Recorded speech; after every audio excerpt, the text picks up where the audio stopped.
You mentioned the idea of bands that show their work, and I think maybe the ultimate example of that is Polyphia. Totally. Oh God. Yeah. Damn, they're good. Yeah.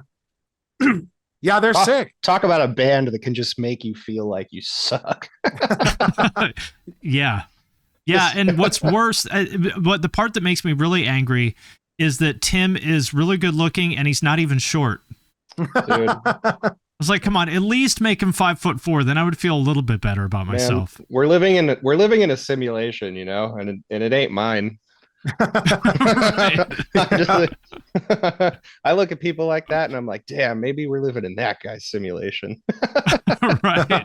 We're all just NPCs. I mean, they're so, that band is so fantastic. And I mean, I'm a fan. I'm just gonna say it. I watch hundreds of hours of reaction videos when they drop new music because my favorite thing is to watch people who have never heard them listen to them and just go, you could do that with a guitar, and it's like, right? No, they can do that with a guitar. You and I can't do that with a guitar. Right. They can though. But they're very musical though. It's not 100%. Just like jerking off. No, they are. Everything they do is so melodically grounded in writing catchy, accessible, hooky music.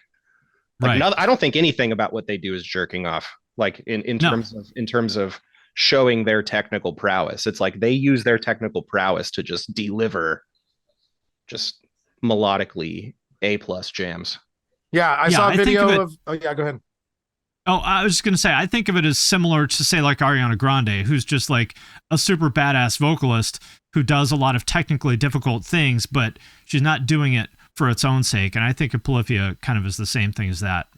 Very true. Also, in the same way, Ariana Grande does a lot of her own vocal production and arrangements and recording and vocal comping and stuff. And the same way Polyphia. But again, Polyphia, they're a band that is insanely hands-on with their music. And as far as I know, it's like, maybe they'll invite engineers or something to work on it, but it's like they are doing that. You know what I mean? Like that's them doing that. And that's a very distilled sort of sound. And I feel like, you know, maybe as time goes on, that's sort of I think that's going to be the thing that sort of differentiates artists now. You know what I mean? Is how much of you is in there versus different songwriters or different teams. And again, there's nothing wrong with any of that, but I do think that's sort of, I feel like that's sort of the defining thing that's setting a lot of people apart, is that I'm noticing a lot of the people that are having not just necessarily measurable success, but having music that's making an impact with people.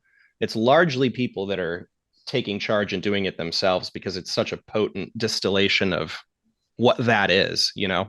And also putting their creative energy into like their content and visuals and stuff like that too. Like it's the whole package. Yeah. Speaking of which, Tino did all the album artwork and all the assets and everything. Hand painted. Which was sick. It was super fun. You know, like we wanted to take our creativity, you know, even further and handle everything that comes with the album and to kind of like, we thankfully, you know, Sharp Tone believed in the vision too. You know what I mean? Like they were fully on board with, we wanted to do EPs for the last record and they were like, all right, let's do it. Let's try it out. And then we did that and we're like, well, what are we going to do on this next one? And then it was like, well, maybe I'll try my hand at doing the artwork, you know, and let's try and do everything in-house and not necessarily, not that we don't like other artists or, you know, I'm a fan of all kinds of artists, you know, but at the same time, it was just kind of like, who better than the people creating the music to then create the visual identity of how the music will be received. And that just kind of goes a little more into that process of nobody's going to do it like me or like us. Like each one of us is one of one, you know what I mean? And so when we come together, what we do for Of Mice and Men, nobody else can do that. Somebody can help or try and envision it. But when it comes from us, that feels like the most meaningful way of doing things. And I don't know if that's how it's going to be forever, but that's what it was for this one. And now we have like a yearbook of like, damn, like we did all that. That was us, 100% us with the help of the label. You know what I mean? But as far as the creativity behind everything, that was us. And nobody can achieve that same thing as what we're able to do when we put our minds to tapping into what excites us and what, kind of what our vision for our music and our art really is. And that kind of goes back to what Aaron was saying about, why some of these other bands are kind of popping off, because nobody can do it like them, because they are the ones that do it like that.